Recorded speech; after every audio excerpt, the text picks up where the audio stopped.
Muchas gracias a todas y a todos quienes nos siguen en este programa. Estamos construyendo los comités de defensa de la Cuarta Transformación. Y en este momento tan polémico para la Cuarta Transformación, qué lujo tener un invitado como el camarada, el compañero Gerardo Fernández Noroña, compañero de una y mil batallas. Mucho gusto y muchas gracias por aceptar la invitación, Gerardo. No, hombre, Flavio, muchas gracias. Gracias, Rueda, compañeros y amigos, camaradas, como dice el buen Flavio, a la orden. Pues Gerardo, todo el mundo sabe que Gerardo está en el centro de la polémica en este momento, en el ojo del huracán, pero antes de arrancar con el tema que seguramente despierta tanto interés en quienes estamos inmersos en la Cuarta Transformación, ¿quién es el Gerardo Fernández Noroña que no conoce la mayoría de la raza? Platícanos un poquito, empecemos por ahí. ¿Qué no sabemos de ti, Gerardo, aparte de lo íntimo que no nos interesa, pero que es importante que sepamos? No, bueno, seguro como todas las personas, aún hasta con quien vives, hay muchas cosas que no saben de ti.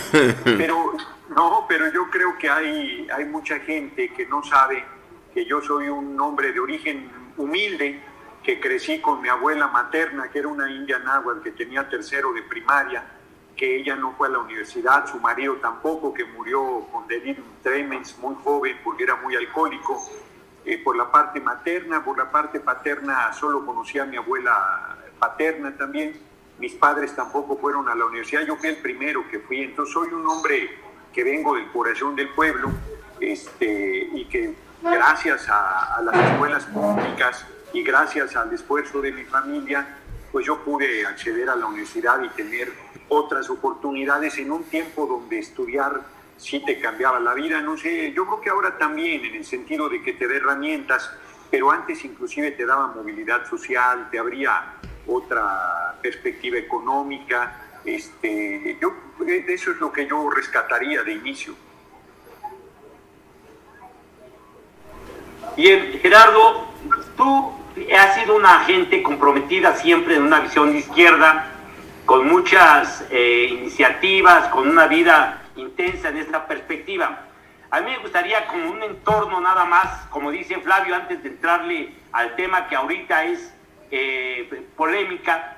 Es el tema. ¿Tú cómo ves, cómo visualizas, en qué perspectiva consideras que debiéramos de avanzar más allá de lo inmediato, pero como una visión histórica de largo plazo, de mediano y largo plazo, en la construcción de la Cuarta Transformación? Yo creo que hace falta un partido de izquierda, un partido del movimiento que sea de izquierda. Yo creo que no existe en este momento. Me parece que, perdón, un segundo, porque me agarraron aquí haciendo un trámite.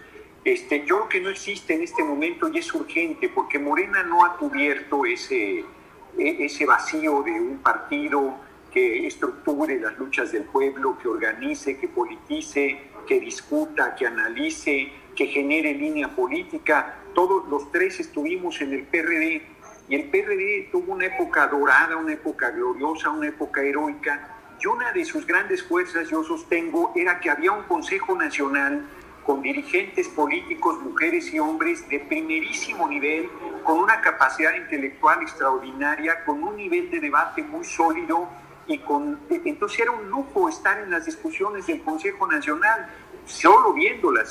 Además, si eras actor de las discusiones, olvídate, tu nivel de politización, de manejo de la oratoria, de manejo de los recursos, era un nivel de enseñanza práctica muy poderoso.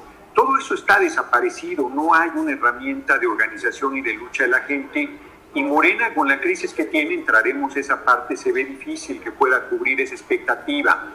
El PT podría convertirse en una segunda fuerza electoral y hasta en la principal fuerza electoral por la coyuntura que se está presentando, pero tendría que abrirse muchísimo, tendría que depurarse en serio, tendría que democratizarse, esto es, tendría que hacer una profunda transformación que yo no sé si sus dirigentes y sus cuadros estén en capacidad y en disposición de realizarla. Yo creo que hay un gran vacío ahí y que es parte de lo que nos trae batallando, porque no hay en este momento, dirán misa, pero el PRD era un partido de izquierda, era un referente, era un instrumento de lucha, era un instrumento de organización, era un instrumento de politización, el más grande electoralmente que hubo en el país, y nadie ha sustituido el vacío que la virtual desaparición del PRD ha generado.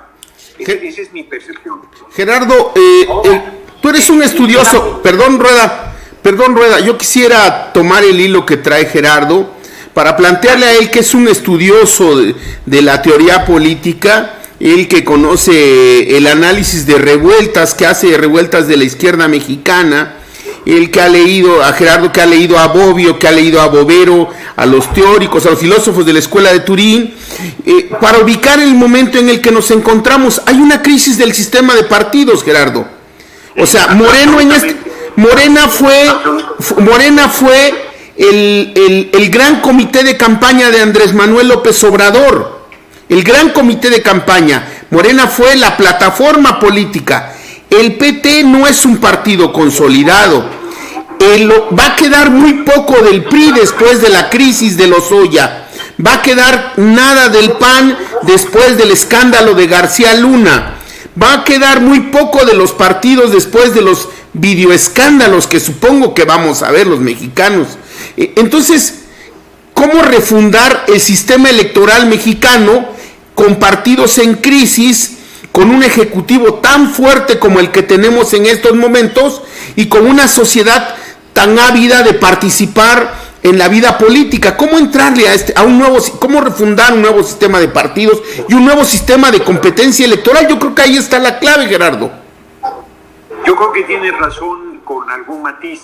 Efectivamente, la irrupción de esta revolución sin violencia, que es la cuarta transformación, el triunfo electoral del compañero presidente López Obrador, despedazó el sistema de partidos. Lo hizo polvo, porque con un no partido, con una articulación pragmática desde la derecha hasta la izquierda, que es Morena, obtuvo el triunfo electoral, pero al no ser un partido, pues allá hay un vacío. Los dos partidos tradicionales de la derecha, ya los dos, el PRI y el PAN, en una crisis brutal en el hoyo y cavando, ¿no? Sobre todo con el escándalo de corrupción de Odebrecht, como bien lo comentas. El PT sí es un partido, pero es un partido pequeño, es un partido de cuadros, es un partido con una lógica y con una estructura muy vertical. Entonces no tiene la gran oportunidad de convertirse en el partido de izquierda. Quién sabe si logre hacerlo, yo apuesto a que pueda hacerlo.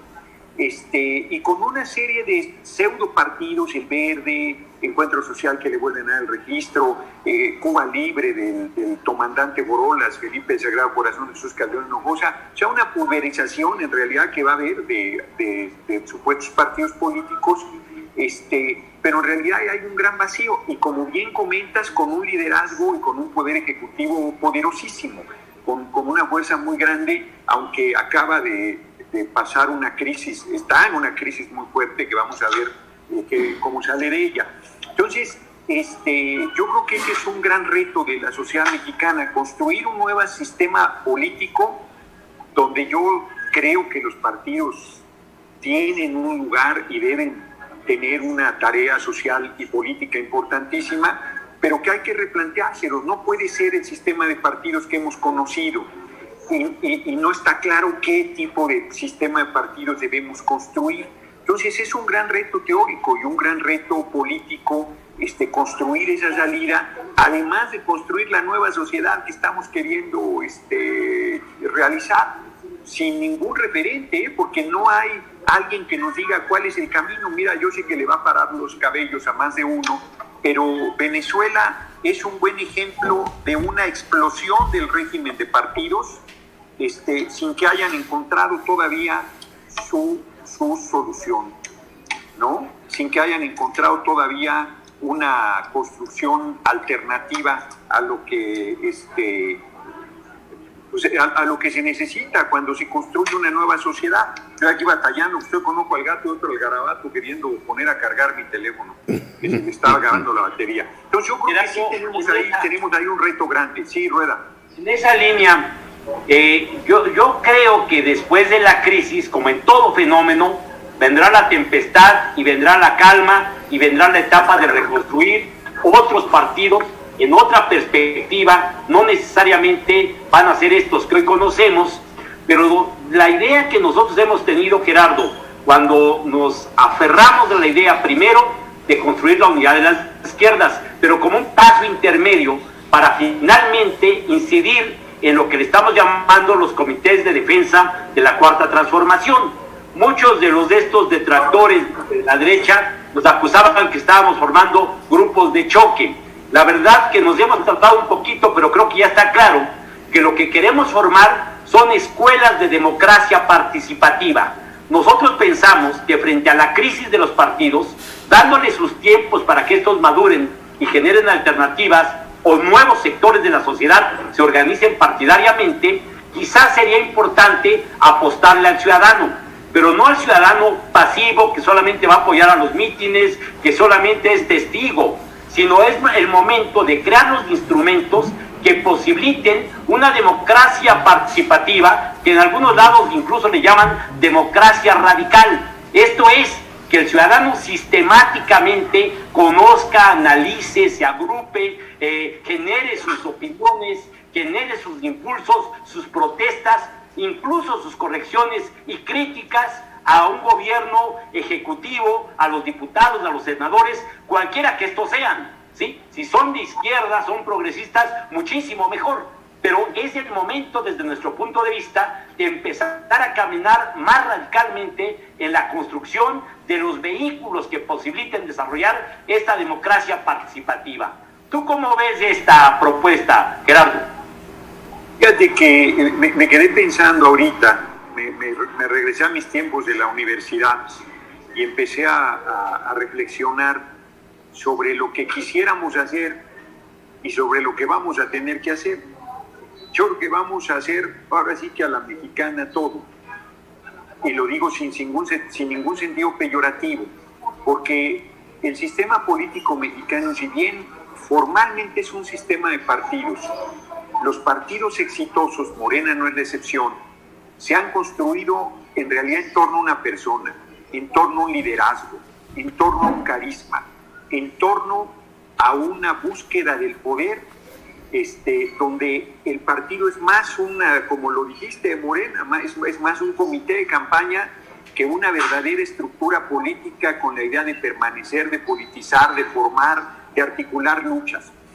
Si bien el PRD recuperaba mucho de esta preocupación que tú planteas de izquierda, de formar comités desde la base, de articular, no puede uno dejar de reconocer que el gran articulador de ese proyecto fue Cuauhtémoc Cárdenas, Solórzano. Y si te vas a revisar, el PRI surge bajo el liderazgo de Plutarco Elías Calles y luego quedó ya como una estructura permanente no un partido político, sino una estructura del gobierno para mantenerse en el gobierno, un partido del gobierno, un ejercicio singular, no tiene nada que ver con un partido político en el sentido ortodoxo de la teoría. Y Acción Nacional, pues sí surge como un partido, pero también en torno a una figura, y queda marginal hasta que con las concertaciones con Salinas toma una presencia y la posibilidad de llegar al poder en el 2000 como sucedió. Entonces yo creo que nosotros vamos a tener que ir por una parte híbrida, con un liderazgo que no será el del compañero presidente, porque él ya está en la presidencia, ¿no? Y con una estructura de defensa de este gobierno, de profundización de la Cuarta Transformación, de generación de liderazgos desde la base, porque es lo que hace falta, muchísimos liderazgos, muchísimos a lo largo y ancho del país. Hay politización, es una paradoja, la gente está muy politizada, pero no hay liderazgos, no hay quienes estén retomando esta tarea, están esperando que les digan, están esperando que les den una instrucción, es una paradoja, una fuerte politización, sin liderazgo, sin iniciativas, sin retomar las luchas. Entonces, yo creo que vamos a tener que ir a la par, construyendo en las dos vías esa estructura política tan necesaria desde la izquierda para el país, desde cualquier posición, pero para nosotros desde la izquierda. Y perdón, Rueda, adelante.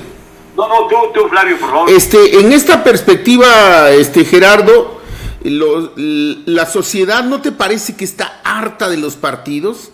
Sí. En este momento... Sí, pero es un proceso de despolitización. Es un proceso de pensar que los partidos son el problema, cuando los partidos son un reflejo de la crisis política y de la crisis de nuestra sociedad. A ver, tú ves, llega mucha gente a Morena de las que está harta y luego empieza a reproducir las mismas prácticas. El tema al que todavía no hemos entrado es un ejemplo clarísimo. Les dan línea y toman una decisión política desastrosa, fatal, veneno puro para el movimiento, de apoyar al PRI para la mesa directiva de la Cámara de Diputados, al más puro estilo de sí, señor presidente, lo que usted diga, señor presidente, usted no se equivoca, señor presidente. No, así baja la línea y esa es una locura. Lo que queremos destruir lo seguimos reinventando, replanteando, utilizando, porque no hay, pues no se ha construido esa estructura nueva donde sean ciudadanos y ciudadanas libres, con decisión propia, con politización, con principios, con claridad de que se debe actuar en base a sus principios. Quienes hacemos política, ninguno de nosotros, tenemos muchos años en la política, como para asustarnos por el pragmatismo, que a la ciudadanía de entrada sí le genera mucha resistencia, no entiende cosas en esa línea, pero más allá del pragmatismo, sí se requiere que el proceso de politización recupere las herramientas clásicas como son los partidos políticos. O sea, porque sí estamos hartos de los partidos, estamos hartos de la política, estamos hartos de los pluris, estamos hartos del fuero. No se está entendiendo nada. Los partidos son necesarios, la representación proporcional es necesaria, el fuero es necesario. Pues en todo caso, si vas a construir otra forma de organización política, tiene que ser producto de un nivel de claridad y de conciencia y de organización y de lucha, y no producto de la despolitización y de la descalificación facilona de esto no sirve, porque no sirve, pero no planteas qué va a sustituir a eso que no sirve. Pero yo recurro al Noroña teórico para preguntarle al Noroña teórico, ¿no hay nada fuera de los partidos? ¿No puede haber vías por fuera de los partidos? ¿No podemos inventar nada fuera de los partidos? ¿Dentro de los partidos todo y fuera nada? ¿O acaso? No, yo creo que sí a lo mejor podríamos soñar con una sociedad sin partidos, de organización propia y politización muy fuerte, que generara niveles pero radicales de democratización y de participación popular, pero en ese tránsito pues tienes que sepultar este régimen y construir el sistema político nuevo. Se puede sin los partidos. Tal vez yo de entrada no he sido un hombre de partido en el sentido de que hice toda mi vida política en partido, buena parte de mi vida la hice en la lucha social, y entonces yo aborrezco las burocracias, el autoritarismo, la verticalidad, el pragmatismo, que en realidad es no principios, todo eso lo alucino. Pero también teniendo la experiencia partidaria, sí veo el vacío terrible y el daño enorme que hace que no haya una herramienta como el partido que te da una estructura nacional de organización, de principios, de programa, de claridad, de coincidencia, de identidad y de discusión. Ese vacío, ¿cómo lo cubre? Si se va generando desde la base con asambleas democráticas, esas se dan sobre todo en procesos de lucha, en procesos revolucionarios, pero cuando esa efervescencia pasa, la gente pues se cansa de la asamblea, se cansa de la participación. Bueno, tú tuviste la experiencia de la APU.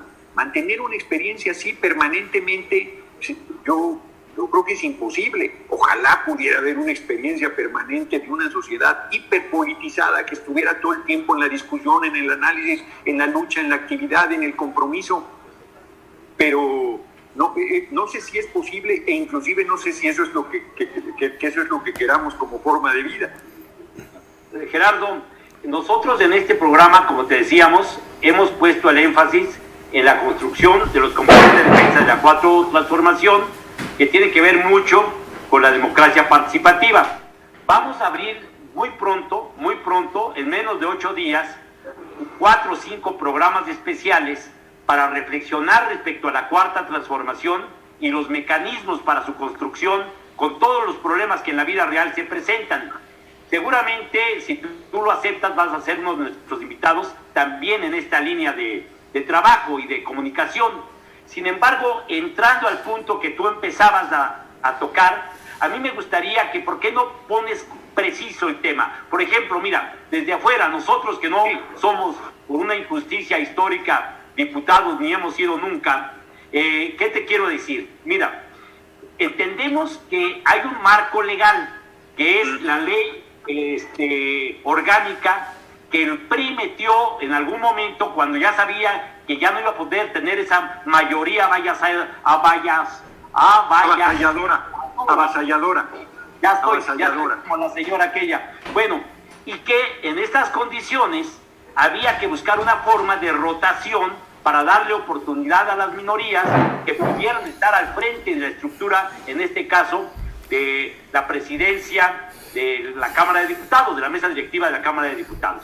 Bueno, ahora, en este sentido, si esta ley orgánica está vigente y si en algún momento se planteó que la mayoría iniciaba, Morena, después se continuó con el PAN, hace un año con esta señora diputada Laura Rojas, ¿sí? Y ahora se había ya desde un principio, siendo yo ubicado, que el PRI era la tercera fuerza. Por lo menos no recuerdo yo que se hubiera ubicado una polémica en torno a esto. Ahora, también recuerdo, si es que estoy en lo exacto, que no hay exactamente una reglamentación en cuanto a en qué momento se toma la medida para saber quién es la tercera fuerza. Creo que esto es parte de la discusión, porque pudo haber sido en el arranque, pudo haber sido a los 6 meses, o puede haber sido inmediatamente antes de que se toma la decisión. Entonces, ¿por qué no, Gerardo, nos aclaras un poco este punto para partir de cierto referente legal? ¿Cómo está la legalidad? ¿Cómo se ha interpretado? ¿Y por qué estamos en este punto de conflicto? En nombre de la legalidad se han cometido crímenes espantosos contra la humanidad. Y podría decir que el compañero presidente, el hoy compañero presidente, fue desaforado legalmente y a punto de haber sido enviado a la cárcel legalmente. Y en 2006 y en 2012 le hicieron fraude electoral y lo despojaron de la presidencia legalmente, y puedo seguir una larga lista. Pero legalmente nosotros, el PT, teníamos derecho a la presidencia de la mesa directiva. La ley viene no del PRI, sino viene justo del fraude electoral de 2006, cuando se roba la presidencia de Calderón. El PRI y el PAN deciden dividirse la Cámara mitad y mitad, y el PRD, que era casi un tercio, les dice: óiganme, pues cabrones, yo también quiero. Y entonces les toca un año. Fue cuando le tocó a Ruth Zabaleta, con aquella polémica durísima que hubo también en torno a mi persona, porque ella reconoció a Calderón con tal de acceder a la presidencia de la mesa directiva. Y así ha quedado: el primer año la primera fuerza, el segundo la segunda, y el tercero, valga lo obvio, ¿no? Pero en los últimos días de agosto, dice la ley que el 28 de agosto del primer año es el plazo máximo para decir quiénes son tus diputados y diputadas. O sea que la ley reconoce que hay siempre reacomodo de diputados y diputadas.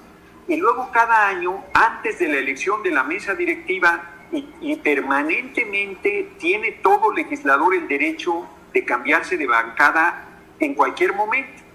Nosotros preguntamos en qué momento se cerraba este tema. Nosotros planteamos que era el 28 de agosto, y ellos nos dijeron que el 31 de agosto, antes de las 5 de la tarde, que iniciaba la sesión para elegir la mesa directiva. Para que quede claro, quien tuviera más diputados antes de las 5 de la tarde del 31 de agosto de 2020, como tercera fuerza, esa debería presentar la propuesta.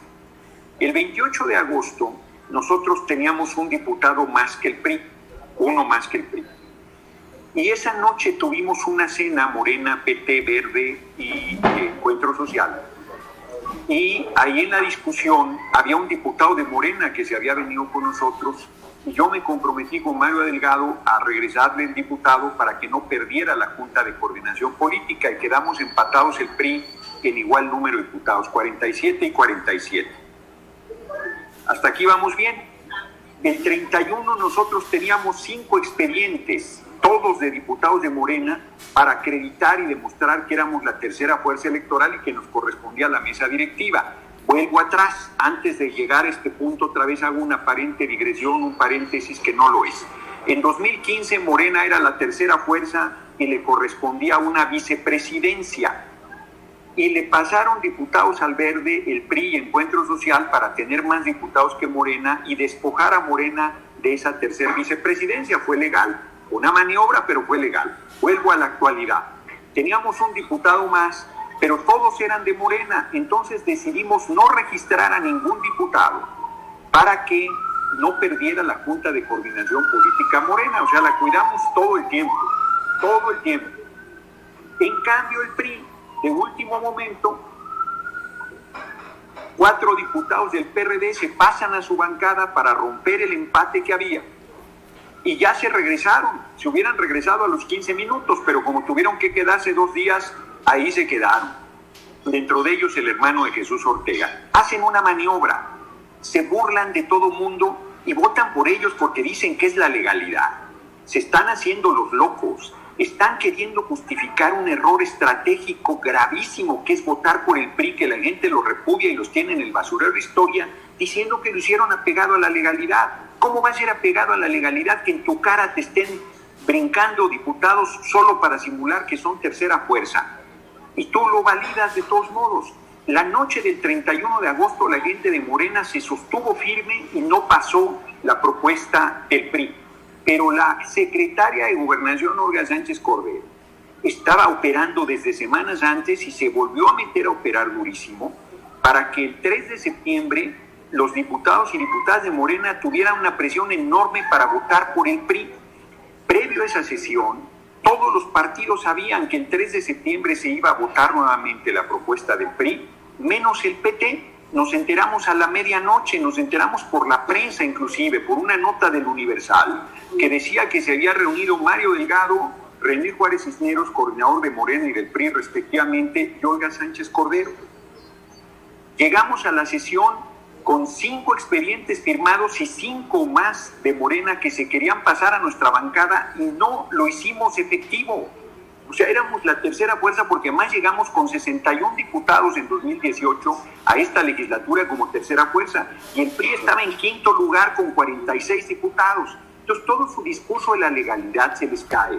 Porque lo que hubo fue una operación de Estado para imponer al PRI. Y eso nos ha puesto en una crisis del redemonio. Y encima me quieren echar la culpa a mí, que soy el agraviado, porque yo les hubiese ganado la presidencia de la mesa directiva si no se hubieran metido a la mala a apoyar al PRI, quién sabe por qué razón. Es un error, pero por donde se le vea. Que no me vengan con que es la legalidad, con que le tocaba al PRI, con que no sé cuántas cosas, porque inclusive, y cierro, desde semanas antes había diputados de Morena que querían pasarse en masa con nosotros para que quedara claro que le tocaba al PT la mesa directiva. Nosotros legítimamente podíamos haber crecido hasta 61 diputados, que fue con los que llegamos a la Cámara sin que fuera cuestionable, e ilegítimamente podíamos crecer más, pero sí legalmente porque lo permite el marco jurídico establecido, mientras que el PRI legítimamente no podía pasar de 45 diputados porque fueron los que obtuvo. Ganó solo 7 distritos de 300. Por donde le veas, no había ninguna justificación para que el PRI encabezara la mesa directiva de la Cámara de Diputados y para que escogieran entre Dulce María Sauri y un servidor, escogieran a Dulce María Sauri, pero nunca se votó así. Lo que los diputados de Morena votaron fue el PRI, Dulce María Sauri, no era voten por Noroña, porque además han empezado a decir que mi ambición personal, que fue lo que polarizó. Si nunca, el PT nunca propuso, porque nunca fue acreditado como tercera fuerza, porque nosotros no presentamos los expedientes, lo aclaro de manera absoluta. Lo único que estuvo siempre en discusión fue si le dábamos a Dulce María Sauri y al PRI la presidencia de la mesa directiva. Eso es lo que estuvo en discusión siempre. Si tengo o no tengo perfil, si soy ambicioso o no soy ambicioso, si soy pragmático o no soy pragmático, eso no está en la discusión, porque todos los que termino el largo comentario, nosotros 3 que hemos hecho mucho política, sabemos perfectamente que si yo hubiese sido el problema, Morena hubiera ido con nosotros y nos hubiera dicho: PT, vamos a apoyarlos a ustedes para que sean que tengan la presidencia de la mesa directiva, pero Noroña nos causa demasiado conflicto, entonces les pedimos que hagan una propuesta que no sea él y asunto solucionado, hubiéramos presentado cualquier otro perfil. Entonces, que no me vengan, que no anden evadiendo su responsabilidad. Fueron débiles, aceptaron la presión, votaron por el PRI, no midieron sus consecuencias y hoy que la gente los está repudiando, me quieren hacer a mí, que soy el agraviado, responsable de su blandenguería. No, hombre, que no me vengan. Gerardo, hay un tema hay dos temas, quiero poner dos temas sobre la mesa. El licenciado López Obrador, el presidente de la República, como eje de la Cuarta Transformación, primero. Sí. Segundo, es decir, la Cuarta Transformación, por las condiciones políticas, por la coyuntura, por cómo se dio el proceso, la elección, el eje de la transformación es el presidente de la República, primero. Y hombre, es el líder y es un chingón. Segundo elemento, ¿qué papel le corresponde a el PT en la Cámara de Diputados como el principal aliado de la Cuarta Transformación jugar? ¿Qué papel le corresponde cuando todos conocemos cómo se dio el proceso de incorporación a la alianza, cómo se dio el proceso de rescate del PT y cómo se dio el proceso de conformación de la propia Cámara de Diputados? ¿Qué papel le corresponde? ¿El PT está actuando desde tu perspectiva conforme a la dimensión ética e histórica que debe tener la política? Más allá del pragmatismo que... Por eso pregunto, quisiera que me... No manchen, o sea... El PRD le presta 4 diputados al PRI, ya se volvieron a regresar al PRD y votan por ellos y dicen que es ético y que es político y que es legal. No la chinguen y no se vayan por las ramas a decir que nosotros somos los pragmáticos y que optamos sin ética. Por favor, hombre. A ver, el compañero presidente hace un discurso el lunes 31 de agosto diciendo: no a las maniobras. Estoy en absoluto desacuerdo con las maniobras y todavía me parecería el colmo que hagan una serie de acomodos para que determinado personaje llegue al cargo y luego me echen la culpa a mí y salga 8 columnas en el Reforma. Pues eso es lo que hicieron, pero lo hicieron en favor de Dulce María Sauri. No le saquen la vuelta a lo que pasó. A ver, cuando digo que la secretaria de Gobernación se metió a operar en favor de Dulce María Sauri, estoy diciendo algo que todo el mundo sabe. ¿Por qué lo hicieron? ¿De qué ética me hablan? ¿De qué ética me hablan? ¿De qué principios me hablan? ¿De qué pragmatismo que hay que criticar me hablan? No. O sea, no, el PT, Gerardo. PT no solo... A ver, no, espérenme tantito. El PT no es aliado. No somos sus aliados. Somos sus compañeros. Eso es. Hemos jugado la vida con el compañero presidente y lo seguiremos haciendo.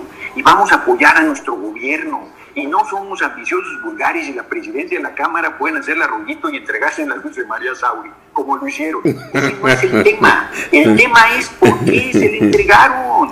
Sí. ¿Por qué creen que está tan indignada la gente? ¿Por qué creen que la gente no se hace bolas con sus argumentos leguleyos de la legalidad y que quién sabe qué, que le correcto? No, la gente está indignada porque vio, miren, Flavio y Rueda, el viernes 28 de agosto estaba claro que yo iba a ser presidente de la Cámara.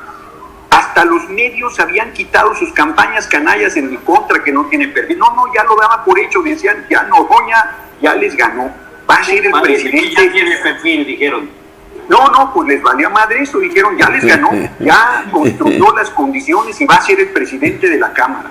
Vean los medios y todo al 28 de agosto. Y yo puse un mensaje en Twitter diciendo, no se confíen, yo no he hecho alpinismo nunca, pero estamos a 100 metros de la cima del Everest y son los más peligrosos y los más complicados. Todavía les digo, el lunes después de la votación que perdió el PRI, se me vino una tormenta de nieve y una luz encima. Dijeron, ya se murió el pinche Noroña y que salgo de entre la luz y ahí voy otra vez al ascenso. Y bueno, volvieron a operar. Por eso es que yo cerré, no me alargo más, por eso es que yo cerré con el comentario de tribuna diciendo, mi general, tengo tomada la plaza. Me exigen entregarla a los conservadores y me niego a hacerlo.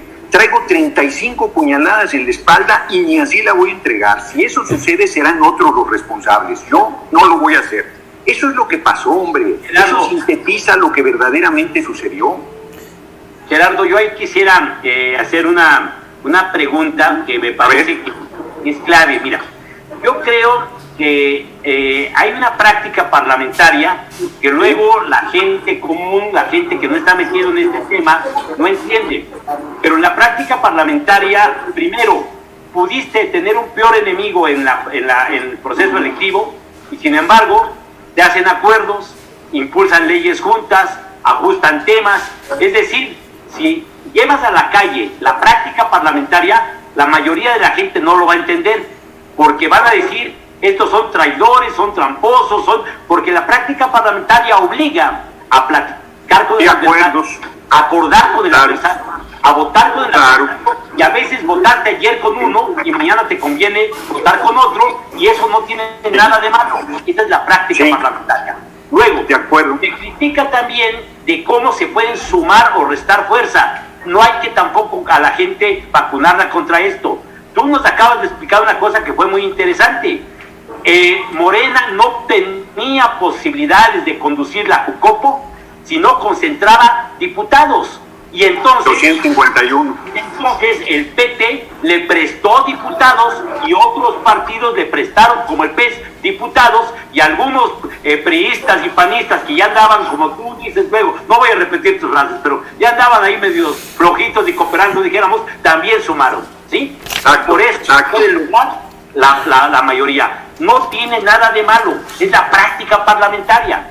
Y luego, en las sumas y restas, te puedes juntar con gente horrible, porque las condiciones de la correlación te lo obligan, ¿sí? ¿Qué puede ser que alguien diga, un día es noticia, qué espantosos y horribles diputados se están sumando al PT? Y al otro día, qué horribles y espantosos diputados se fueron a sumar al PRI. Es la práctica parlamentaria. No se vale hacer campaña descalificando a unos y a otros, porque esa es lo que en la práctica se tiene que hacer para ir generando condiciones de avanzar en una perspectiva. Yo por eso digo que yo rechazo cualquier descalificación que quiere involucrar a la gente en una visión sin el proceso educativo que lleva simplemente a crear fantasmones y a crear elementos de confrontación. Pero tú llegas a una conclusión que me parece que esa es la clave. Tú dices, bueno, en esa práctica parlamentaria se tomó la medida de tal manera que lo lógico era que se tenía que tomar un referente, pero aún así ese referente legal o legaloide se pudo haber visualizado de otra manera, si políticamente era conveniente. Y dices tú, aquí la clave es por qué se tomó esa decisión, ¿no? Sí, yo creo que es lo que hay que discutir, por qué se tomó esa decisión. Exacto, ahí te paro. Antes que más la pregunta, Rueda, ahí te paro para dar nada más 2 elementos más de información que son claves. Nosotros nunca quisimos registrar a los diputados de Morena para que no perdieran la Junta de Coordinación Política, eso ya lo dije, pero ese es un planteamiento ético y de compañeros, fíjate qué fuerte. Y segundo, Encuentro Social podía pasarnos los 25 diputados completitos al PT. De hecho, se discutió esa posibilidad, porque el Encuentro Social ya no existe. Y los diputados y diputadas de Encuentro Social necesitan irse a Morena o el PT para poder buscar la reelección, no pueden hacerlo de otra manera. Y se discutió un acuerdo de fusión, y hasta Encuentro Social nos planteó las condiciones que quería, que eran carísimas, para que, lo puedo decir ahora, querían la mitad del periodo de la presidencia, por ejemplo, pero pedían algo más, pedían que esto fuera validado por una autoridad política superior, ¿no? Que esa fusión tuviera la bendición papal para que no quedara duda de que se estaba actuando conforme a lo que se quería. Y Encuentro Social no dio ese paso porque se decidió darle al PRI la presidencia de la Cámara de Diputados. Este es el tema. O sea, no es cierto que es el pragmatismo, que tal, que cual, que no sé qué. No. A ver, el compañero presidente decidió darle la presidencia del PRI a la Cámara de Diputados. Eso es de lo que estamos hablando, para no andarnos por la rama. Hay un veto, es de lo que estamos... Gerardo, ¿hay un veto a Gerardo Fernández Noroña? No, yo creo que es la pregunta que estaba haciendo Rueda. ¿Por qué el PRI? ¿Cuál es la razón? No la vemos. No, yo no la veo, yo creo que se equivocó. Yo creo que es un cálculo político, yo creo que es un error estratégico gravísimo. Creo que se le olvidó que estaban en el basurero de la historia, que son la mafia del poder, que los hemos combatido por décadas, que mientras todos nosotros lo apoyábamos, aquellos le hacían fraude y lo apuñalaban. Yo creo que se le olvidó todo. Yo creo que el poder lo obnubiló. Yo creo que está en una posición que es lo que tenemos que erradicar, de que todo el mundo le dice, sí, señor presidente, lo que usted quiera, señor presidente, cuando usted quiera, señor presidente, y entonces ya no hay ni una voz crítica que le diga, compañero, a ver tantito, esta decisión, ¿por qué? Este paso que se va a dar, sí se están midiendo las implicaciones que tiene. O sea, pues te va a decir, claro que sí, no, a ver, tiene esta implicación, tiene esta. Yo creo que nunca midieron que los iba a meter a una crisis del tamaño que los está metiendo. ¿Tú crees? Se dan cuenta el fenómeno popular que se ha generado en torno a mi persona. Se dan cuenta que queriendo hacerme un daño, me hicieron un bien por el cálculo político que tenían. Yo no lo digo de que hay simpatía. No. ¿Por qué decidió el PRI? ¿Por qué decidió el PRI, Dulce María Sauri, en vez de un compañero probado, comprometido, honesto, perdón que yo lo diga, está a los ojos de todo el mundo? Esa es la indignación de la gente, porque dice, pero ¿cómo quien se la ha jugado contigo te lo madreas por el PRI? Pero ¿qué pasa ahí?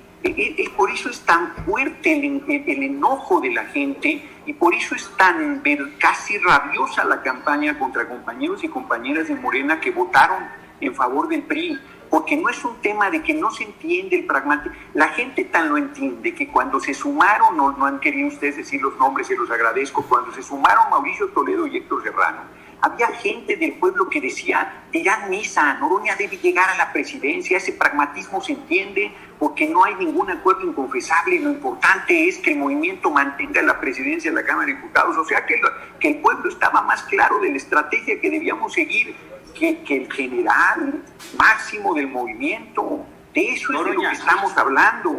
Si me permites, ahí quisiera yo hacerla como a veces sirve mucho. Sí, discrepar, pues, didácticos, sí. Hacerla de abogado del diablo. Viene. Se tomó una mala decisión porque yo creo se decidió apoyar al PRI. ¿Y cuál es la explicación? ¿Por qué se tomó esa mala decisión? Y tú dices, esa mala decisión seguramente, o por ahí va el tema, porque el presidente se obnubiló, porque ya no escucha, o escucha a gente que tergiversa las cosas, y ya la gente que estaría alrededor de él, que tendría que alimentarlo, proveerlo de valoraciones objetivas, le da la hora cuando él quiere que le digan qué hora es, pero siguiéndole simplemente la corriente, ¿no? La clásica. ¿A qué hora es? La hora que usted ordene, señor presidente. ¿No? Esa es una hipótesis. Yo te digo, haciéndola de abogado del diablo, yo creo que aquí es interesante una cuestión que además me gustó, porque yo de joven me fui muy seguidor en el estudio de Clausewitz. Entonces cuando tú agarras y dices que tu general y la plaza tomada y todo eso, recordé mucho a este autor que señala que la política, la guerra es la política por otros medios, entre otras muchas cosas que dice, ¿no? Pero lo interesante es que tú dices, mi general, tengo la plaza tomada y no la voy a entregar a los conservadores, ¿sí? Es decir, tome su decisión y toma la decisión equivocada. Ahora yo te digo, vamos a ver algunos elementos que me parecerían interesantes. Lo primero que yo creo, un general de 5 estrellas, que entiendo que este es el general presidente, ¿no? General de división, secretario de 4 y el presidente. Un general de 5 estrellas tiene más visión que cualquier otro general y cualquier otro coronel respecto al terreno de batalla. Déjame desarrollar la tesis. Tiene más información. Ahora, en esa perspectiva, el general de 5 estrellas está manejando una serie de contradicciones con detalle. Tú y yo los podemos conocer, sabemos que existen, pero él tiene los detalles que no tienes ni tú ni yo. Bueno, yo menos que tú, ¿no? Porque tú eres un general de 2 estrellas, ¿no? Nosotros ni a sargento llegamos, cabrón. Pero en esa lógica, ¿qué es lo que pasa? Que él sabe cómo se están moviendo las contradicciones de los Estados Unidos, sabe la bronca de Donald Trump, sí o no, sabe el asunto de cómo se están moviendo posibles contradicciones con los demócratas, conoces el tema de las alianzas en distintos planos, en lo social, pero sobre todo otra cuestión muy importante, empresarial. Hay mucha gente que se ha preguntado, ¿y por qué Baileres? ¿Y por qué Slim? ¿Y por qué Salinas Pliego? ¿Y por qué Olegario Vázquez? ¿Y por qué Germán Larrea? Tú no tienes detalles de cómo se dio esa alianza, cómo se construye, hasta dónde llega y hasta dónde influye, ¿no? Sí, ¿no?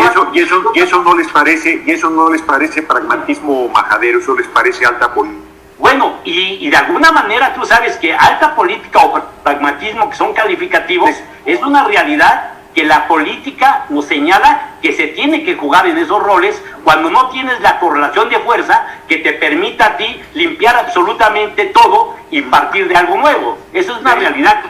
Bueno, en esas perspectivas, yo digo, la política se parece mucho a un juego de ajedrez. ¿Y qué tal que hubiera un coronel, dijéramos, que dijera, compañero presidente o general de 5 estrellas, ya tengo aquí todo para darle mate a la reina del otro equipo? Y dice el otro, ni madre. ¿Por qué? Puede ser que porque esté nublado, o puede ser porque diga, mira, hay muchos juegos donde se mata a la reina del otro equipo, pero se pierde el juego. Es decir, hay una serie de elementos que están concurriendo, que están incidiendo, pero yo lo que digo es que hay una serie de elementos que tendríamos que verlo también en el otro plano. Por ejemplo, mira, ya lo desarrollaste mucho, cabrón, ya lo dijiste. O sea, estás haciendo una maroma, estás haciendo una maroma mortal para llegar a la conclusión. Usted no se equivoca, señor presidente. El PRI está muerto y sepultado, nada más falta echarlo al ojero. O la otra, incluso en la Cámara de Senadores, el PRI ha tenido un comportamiento distinto al del PAN, porque estamos tan con Morena. Y yo creo que la liquidación de estos partidos va a venir en la próxima elección, pero en este momento tienen un peso, tienen una influencia y tienen una incidencia que vale la pena pensar que no hay que sumarlos para que todos contra el presidente. Máxime cuando ahí tenemos un partido que es una nulidad. ¿Tú cómo ves este otro discurso? ¿Tú lo descalificas? Pues no es que lo descalifique, Rueda, es que es muy sencillo. Primero, máximo general debería tener la mayor visión, generalmente tiene más información que cualquiera, tiene el mando, pero es un ser humano y se puede equivocar, ¿no? Sí, también. Y tan se equivoca que pierden batallas, porque algún general pierde la batalla y otro lo gana, ¿no? Y ambos tenían la visión general y todo, y y el reconocimiento, y uno de los dos se equivocó. Segundo, pongamos que todo lo que dices es así y que la decisión políticamente es correcta porque él cree que el PRI le sirve más vivo que muerto y que por lo tanto le da aire artificial porque sus gobernadores no están sumados al bloque opositor, porque le ayuda a la gobernabilidad, porque es importante mantener fragmentada la oposición y todas las cosas que me quieras plantear. El pequeño problema es que si su pueblo y su ejército no entienden la decisión y piensan que esa decisión es contraria a la lucha que estamos dando y piensan que está ayudando al enemigo en contra de la propia lucha que estamos dando, entonces por más razón que tenga ese general, su decisión es equivocada, porque tiene que quedar clara su intención. No puede ser que sea el único que tiene claro lo que hay que hacer y todos los demás estemos ciegos y además tengamos que confiar ciegamente en que va a hacer las cosas bien, porque es Dios sobre la tierra y no se equivoca. No, a mí me parece que se equivocó en serio. Hay filas de gente firmando para que se vaya a la cárcel los expresidentes y regresen lo robado. Está el escándalo de Brecha, todo lo que da. Si el PRI tuviera un poquito de prudencia, ni siquiera hubiera buscado la presidencia de la Cámara de Diputados, se hubiera buscado que le ayudaran de otra manera que no fuera esa. Sacrifican a un compañero y aliados que han sido leales hasta la médula porque lo apoyaron en el 2006, en el 2006, en el 2012 y en el 2018. El único partido que lo apoyó en sus 4 campañas electorales. Y además con todo el pueblo pensando que lo que se debe hacer es, bueno, con casi todo el pueblo o con una mayoría del pueblo pensando que sí tiene los méritos Noroña, que sí lo merece, que es un compañero que lo va a apoyar y a defender desde esa posición y que debe estar ahí. Bueno, pues aunque tuviera la razón, acabó no teniéndola, porque su jugada le reventó en la cara. Y fue tan maquiavélico que no lo entendió ni Maquiavelo, ¿no? Entonces, pues está mal, es un error por donde se le vea. Y me parece además, fíjate, todavía ayer sale a decir, yo quiero mucho a los compañeros del PT, pero actúen con ética. No se hace un amor. Cuando el PRD le pasó 4 y se regresaron, cabrón, y eso no le merece ni el menor comentario. Y a nosotros nos habla de que actuemos con ética cuando tú mismo planteas, acaba de salir Toledo de la Secretaría de Medio Ambiente y se queda Víctor Romo en la oficina de la presidencia, que es el compañero Romo, ya lo has visto en todas las luchas de la izquierda por la transformación de este país. No me espanta. A mí no me espanta el pragmatismo, hombre, ¿no? Ni creo que ha hecho bien. Hasta antes de esta decisión, el compañero presidente, además yo lo veía asombrado, crece y crece y crece y crece, y yo decía, qué extraordinario, qué talento, qué olfato político, qué cabrón está.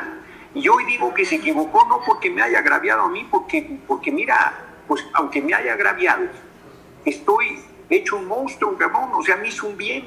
Estoy en lo personal, políticamente, estoy en mejor posición que si me hubieran dejado que les ganara la presidencia de la Cámara de Diputados. Gerardo. En plano no hay, o sea, el agravio se convirtió en un beneficio para mí. No estoy hablando desde el hígado, no estoy hablando desde la amargura, al contrario, estoy hablando desde la preocupación que el movimiento está roto, que trae una crisis, que debemos reconstruir la unidad. Y para reconstruirla eso pasa porque reconozcamos que metimos la pata, porque si además ahora se me quiere a mí, como se está pretendiendo, ayer yo ni me enteré de nada, pero se está pretendiendo lincharme diciendo que yo soy el responsable de lo que está pasando. Ahora sí que les cuento un chiste rápido, a un tipo a la cantina y pide un tequila sencillo y se lo sirven doble. Pues se lo toma y luego otro tequila sencillo, por favor, y se lo vuelven a servir doble. Y dice, oiga, pues si llevo 2 rondas pidiendo tequila sencillo y me lo sirven doble, es que aquí todo es al revés. Ahora resulta que el que voy a ir a chingar a mi madre soy yo. Así estamos, más o menos, así estamos en esa condición, ¿no? Entonces, ahora sí que yo no he hecho nada, ¿no?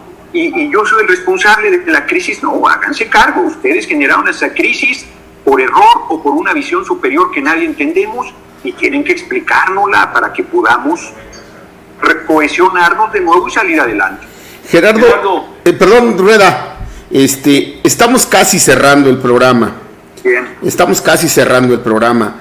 Ya tenemos tu visión integral acerca de lo que está sucediendo en la Cámara de Diputados. Pero, ¿qué tiene que suceder desde tu perspectiva para ir cerrando esto? ¿Qué tiene que suceder en la calle? ¿Qué tiene que suceder en la Cámara de Senadores y Diputados? ¿Qué tiene que suceder en los partidos desde tu perspectiva para que haya una real cuarta transformación, Gerardo? ¿Y qué tenemos? Qué buena pregunta, Flavio. Todas han sido muy buenas. Agradezco mucho el ejercicio. A mí mismo me permite no solo comunicar, sino clarificarme cosas. Pero, ¿qué hacer? Ese es el gran problema. Porque fíjate, si estuviéramos en la política tradicional, pues lo único que tendríamos que hacer es sentarnos, Morena, PT, PES y Verde, decir, pues ya a lo hecho pecho, démosle vuelta a la hoja y vámonos para adelante. Todo mundo se come sus agravios y es más importante la transformación y démosle. Como dice Rueda, en las cosas parlamentarias estas situaciones suceden y vámonos, ¿no? Pero el problema es que no se resuelve popularmente porque el pueblo se metió como nunca en la elección de la mesa directiva y está que echa lumbre. Y entonces, si aunque tú te pongas de acuerdo acá arriba, no transita hacia abajo, si la gente no hace suyo esa decisión, ese procesamiento, si no se entiende lo que estamos haciendo, se va a profundizar la división y la crisis.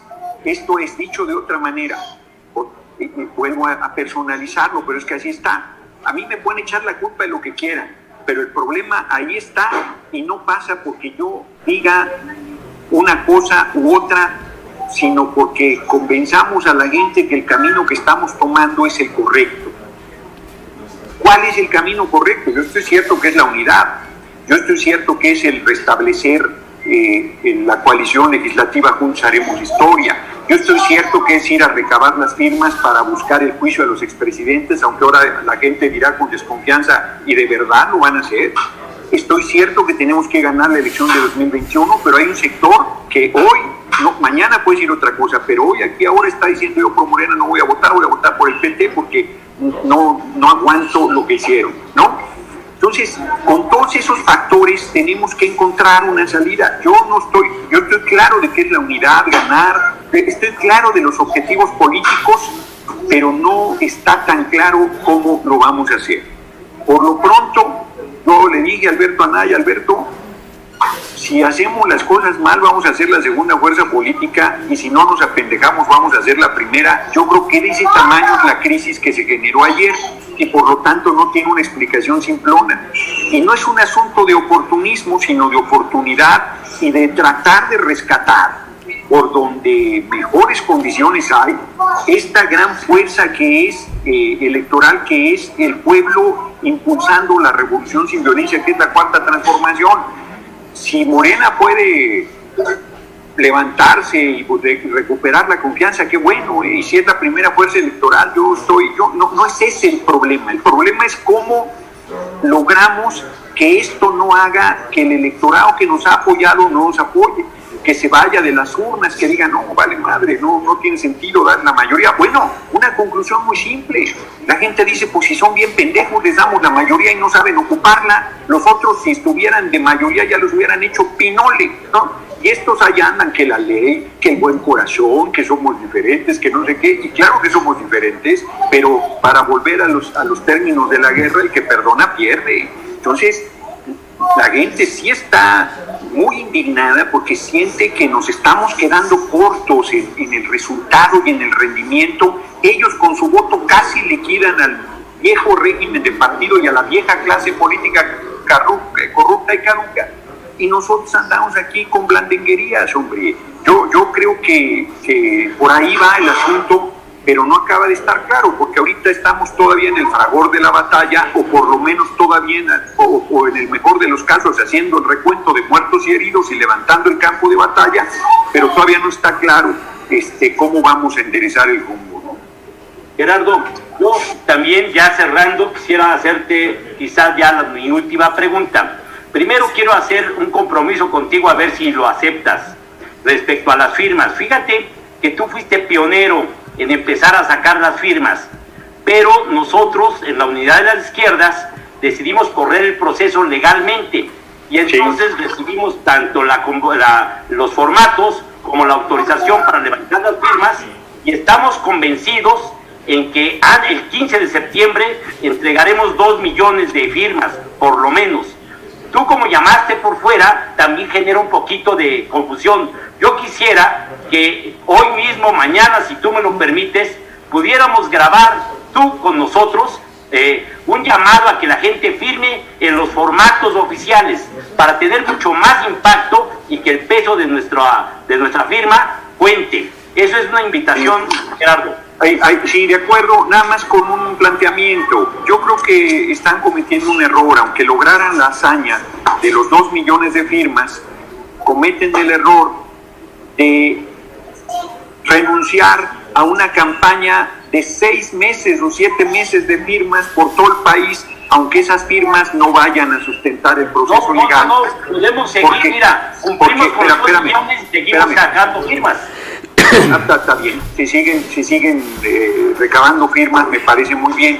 Y el otro riesgo que hay es de que no se logren los 2 millones y digan, ahí está, no pudieron, que no sé qué, que quién sabe qué, cuando en realidad yo creo que el camino correcto era el que yo planteaba, el híbrido, que era poner las firmas de los diputados para garantizar. Por eso es que el compañero presidente se ha reservado el derecho de presentarlo, porque dice, si no alcanzan, yo la presento, ¿no? Es el seguro que hay para que la consulta se solicite sí o sí, pero creo que ese riesgo existía, que yo lo vea delicado, que nos acusen que en plena pandemia estamos promoviendo el contacto de la gente y de que renunciemos, pero está muy bien hacer la campaña de todos modos los meses por seguir. Entonces podemos explicar que mi visión es esta, pero que yo apoyo, por supuesto, el objetivo de que se alcancen con los formatos oficiales los 2 millones de firmas.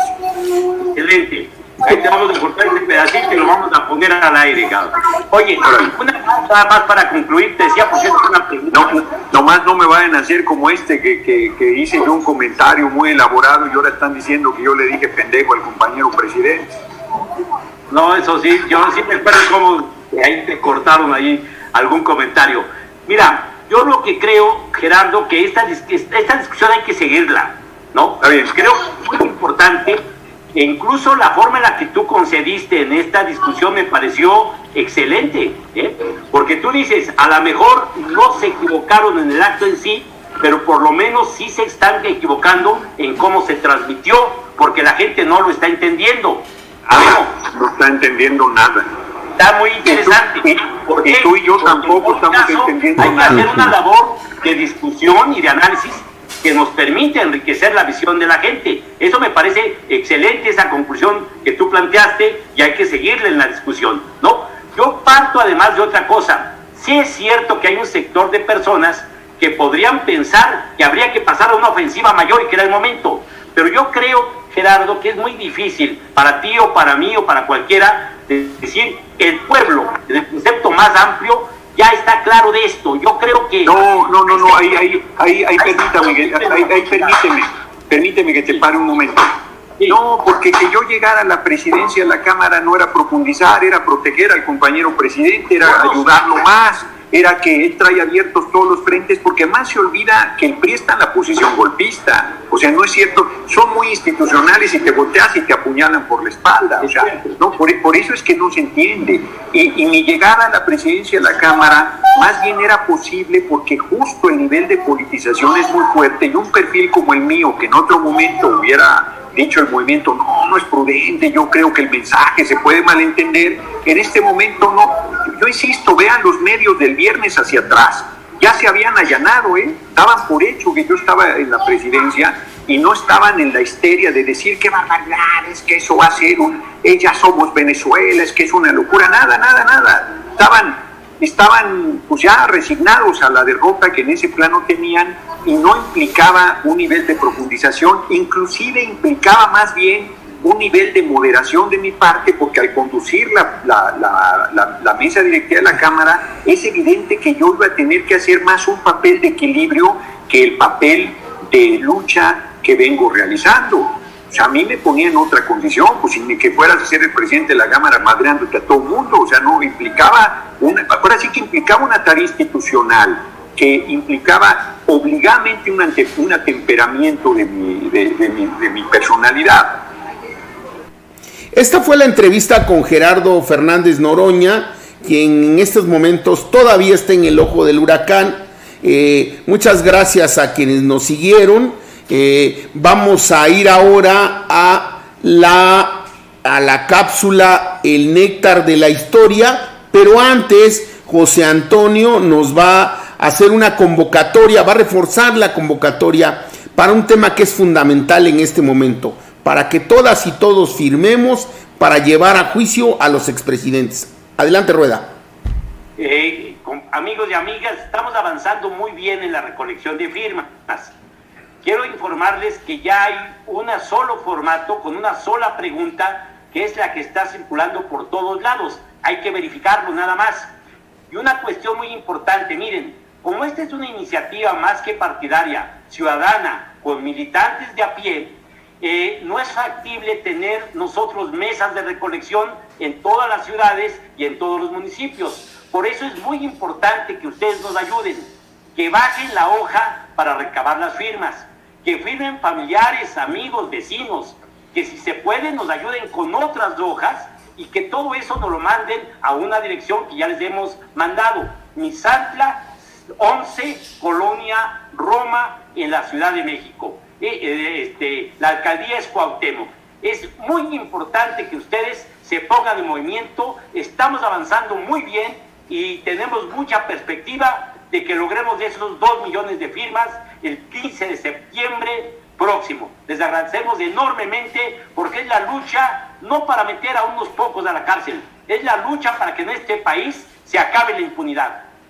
Vamos, muchas gracias. Les invitamos para que todas y todos nos sumemos a esta campaña de recolección de firmas. La tarea es muy grande, pero juntos lo podemos lograr. Vamos ahora a la cápsula El Néctar de la Historia, a cargo del maestro, compañero y camarada Pedro Salmerón.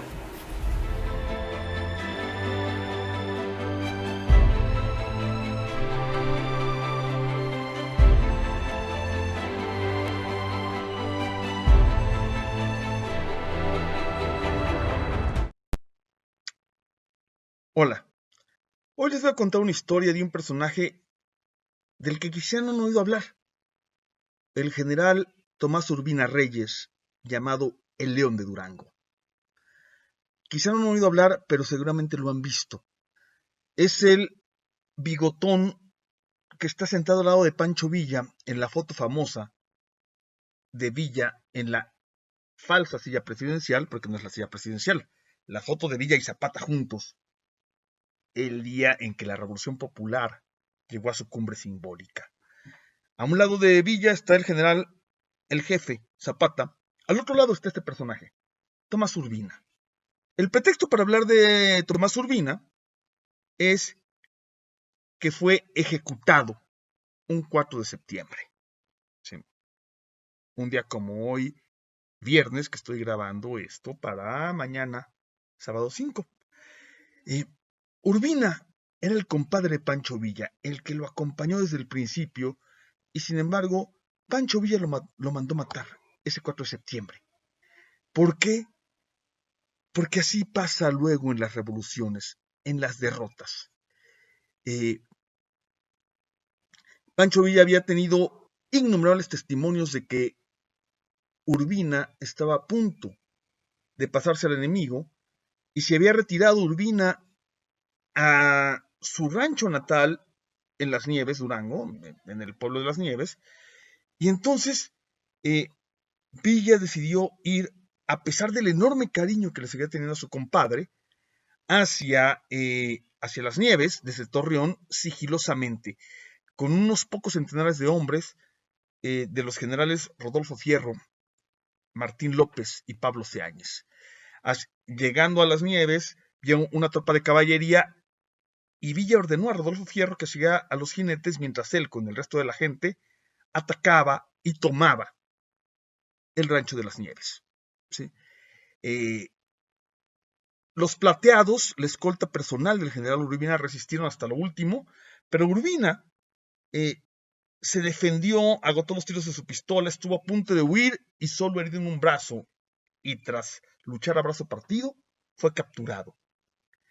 Lo llevaron con su compadre, con el general Villa, y Urbina, ese hombre que había peleado tantas batallas, se postró ante Pancho Villa, y en privado, porque todos los demás se retiraron para dejarlos hablar solos, dice el general Juan B. Vargas, que estaba ahí, para no presenciar ni escuchar aquel cuadro entre aquellos dos viejos revolucionarios, luchadores llenos de entereza, Urbina convence a Villa de que lo perdone.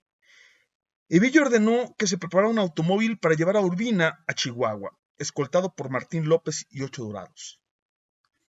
Ya había salido Urbina rumbo a Parral cuando llegó a todo galope el general Rodolfo Fierro. Sí. Fierro llega y pregunta a gritos que dónde estaba Urbina, que si se había escapado. Y Villa le explicó lo que había ocurrido. Fierro, muy enojado, le recordó al general Villa las razones por las que había que ejecutar a Urbina, no solo por lo pasado y por la traición que estaba preparando. Fierro le explica a Villa: si Urbina se pasa al enemigo, estamos perdidos. Urbina conoce mejor que nadie los caminos, los escondites, los secretos de los villistas. Y la vehemencia y las razones de Rodolfo Fierro convencieron al Centauro del Norte. Quizá lo hizo retardar un poco y le dije: bueno, si lo alcanzas, mátalo. Y Fierro, vuelvo a citar al general Juan B. Vargas, levantó la rienda de su vigoroso caballo retinto y emprendió vertiginosa carrera en pos del automóvil de Urbina, al que alcanzó unos 10 kilómetros antes de Villocampo, Durango. Y sin más trámite que notificarle a Martín López que él se hacía cargo del prisionero por órdenes de Villa, descargó las balas de su pistola en el pecho de quien había sido su jefe en 1913. Urbina solo alcanzó a exclamar: ¡Fierro! Martín López, bajo la sombra de un encino, lloró la súbita muerte de aquel que tanto había luchado por la causa popular. A veces así son las revoluciones. Por eso, compañeros, como siempre hemos dicho, no queremos la vía armada. Recordemos al general Urbina. Hasta el sábado.